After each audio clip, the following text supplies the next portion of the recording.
Hariom. Knowledge plus में हम सभी विद्यार्थियों का स्वागत करते हैं। आज Hariom astrology class number 397 class है। आज इस क्लास के अंदर हम बात करें कि 10वें भाव व्यक्ति जन्म कुंडली को जब देखता है या किसी को दिखाता है, तो अगर आप एस्ट्रोलॉजर हैं, अगर आप अपनी कुंडली को या अपने क्लाइंट की कुंडली को देखना चाहते हैं, तो आपको 10वें भाव को देखना होगा। 10वें भाव का जो प्लेनेट है वो आपके कर्म को डायरेक्ट रूप से प्रभावित करता है। 10वें भाव का प्लेनेट जो 10वें भाव के अंदर बैठा हुआ है वो आपके कर्म को डायरेक्ट रूप से प्रभावित करता है। सेम उसी तरह से 10वें भाव का मालिक भी आपके प्रोफेशन को डायरेक्ट रूप से प्रभावित करता है। फिर 10वें भाव को कौन सा प्लेनेट देख रहा है ये बात भी आती है। और फिर तीसरा एस्पेक्ट यह आता है कि 10वें भाव में कौन सा इन्वायरमेंट बना हुआ है। मींस 10वें भाव का मालिक, 10वें भाव का इन्वायरमेंट, 10वें भाव का मेहमान और 10वें भाव को कौन देख रहा है। ये उसके अलावा आपके लग्नेश का 10वें भाव से संबंध क्या बन रहा है। These are the 5 factors you have to be take care while considering, अगर हमें किसी व्यक्ति के प्रोफेशन को बताना है। 10वें भाव में सूर्य बैठा हुआ है तो व्यक्ति राजा के समान नौकरी करने वाला हो सकता है।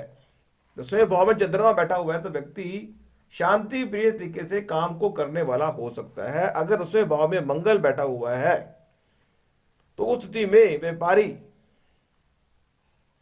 हो सकता है। 10वें भाव में बुध बैठा हुआ है तो व्यक्ति एक बुद्धिमान हो सकता है, अकाउंटेंट हो सकता है। मीन्स सूर्य हुआ तो गवर्नमेंट सेक्टर का अधिकारी होगा, चंद्रमा हुआ तो प्राइवेट सेक्टर का अधिकारी होगा, अगर मंगल हुआ तो प्राइवेट या गवर्नमेंट सेक्टर का कोई प्रोटेक्टर होगा, अगर बुध हुआ तो वो स्कूल या कॉलेज का प्रिंसिपल हो जाएगा, अगर गुरु हुआ तो वो निश्चित रूप से एक ज्ञानी व्यक्ति हो जाएगा जो चीज़ों को सुपरवाइज करने का काम भी करता है, ऑब्जर्वेशन कर सकता है, ऑर्गेनाइज करना। व्यवहार से जनता को पसंद करता है, व्यवहार कुशल होता है। शुक्र अगर 10वें भाव में होगा तो व्यक्ति जो है रिलेशनशिप, उसके कर्म का जो आधार है वो बन गया रिलेशनशिप। शुक्र अगर 10वें भाव में है तो व्यक्ति के कर्म का आधार बन गया रिलेशनशिप। अगर शनि 10वें भाव का मालिक बन गया तो व्यक्ति कमजोर वर्गों के लिए काम करेगा, वो गरीब लोगों के लिए काम करेगा। राहु अगर 10वें भाव में आ गया तो व्यक्ति मल्टीपल तरीके से अपने आप को ऊंचा उठाने का प्रयास करेगा, राजनीतिक के दाव पेच भी लगाएगा, अपने आप को ऊंचा उठाने के लिए वो मैनिपुलेशन भी करेगा। केतु अगर वहां पे होगा तो प्रसिद्धि मिलना तय हो गया और अपनी प्रसिद्धि को प्राप्त करने के लिए वो किसी हद तक भी जा सकता है, धुन का पक्का हो जाएगा। अब यहां पे यह बात भी चेकआउट करना जरूरी है कि 10वें भाव में कौन सा नंबर आ रहा है।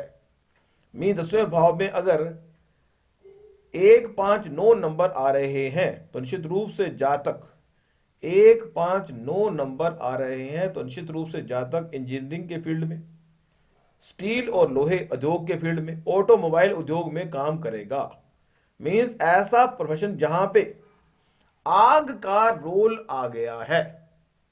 Whenever we are take care कि आपके कुंडली में 10वें भाव का मालिक अगर 1, 5, 9 इन्वायरमेंट से लिंक बिठा रहा है, मींस 1, 5, 9 10वें भाव में आ रहे हैं, दैट विल मेक द उस पर्सन को व्यक्ति इंजीनियर की बात कर सकते हैं, स्टील इंडस्ट्री की बात कर सकते हैं, लोहे की इंडस्ट्री की बात कर सकते हैं।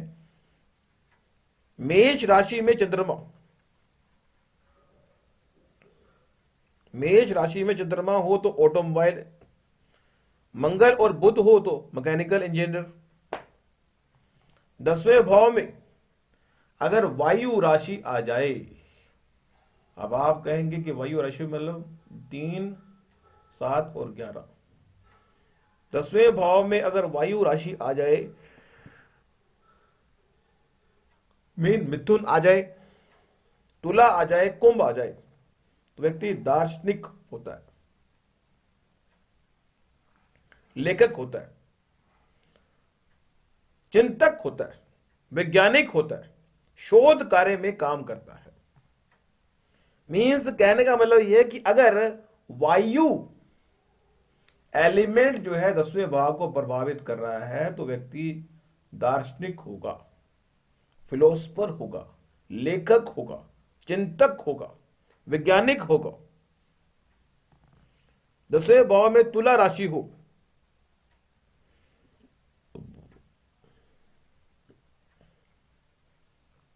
और बुध और राहु स्थित हो। 10वें भाव में तुला राशि हो और बुध और राहु स्थित हो, ज्यादा कानूनी पेशे में होगा। मीन्स ये बात भी इंपॉर्टेंट है कि एनवायरमेंट क्या है, और ये बात भी इंपॉर्टेंट है कि उस एनवायरमेंट के अंदर कौन सा प्लेनेट एज ए मेहमान बैठा हुआ है। 10वें भाव में अगर जल तत्व की राशि है,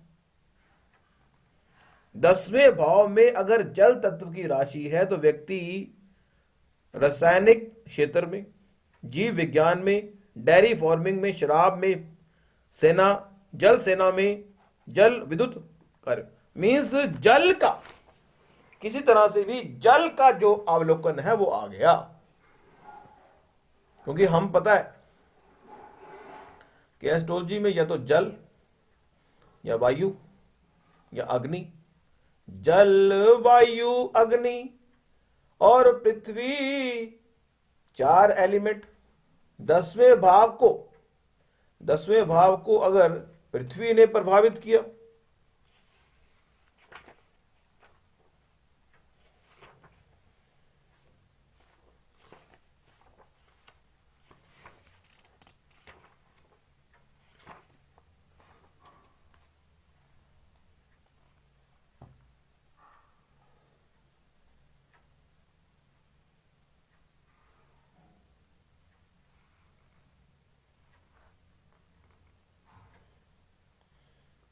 अब अगर पृथ्वी भाव ने प्रभावित किया तो व्यक्ति ऐसा कोई प्रोफेशन जिसमें चीजों को एक्यूमुलेट करना पड़ता हो। देखो, अगर वायु की बात करते हैं तो वायु में घूमने फिरने का काम हो सकता है। अगर 10वें भाव का जो एलिमेंट है वायु है और उसमें बैठ गया गुरु, तो उस स्थिति में व्यक्ति बैठेगा तो आराम से टिके, लेकिन घूमने फिरने का बड़ा शौकीन होगा। तो आज अब अगर हम देखो, अगर कोई बैंक अधिकारी, टॉपिक से हटके बात करें, बैंक का अधिकारी बनना कोई आसान काम नहीं। बैंक का अधिकारी बनना कोई आसान का नहीं। दूसरे भाव का संबंध या दूसरा भाव जितना प्रबल होगा उतना आप बैंक के अधिकारी बन सकते हैं। न्यायाधीश बनना हो तो आपकी जजमेंट करने की पावर अच्छी होनी चाहिए।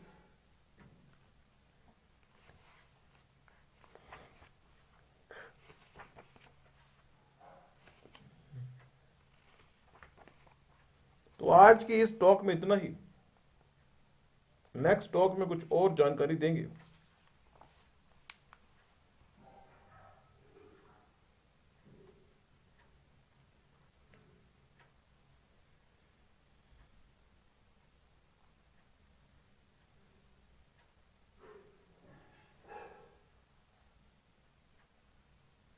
Thank you so much for listening and always putting Hari Om Knowledge Plus.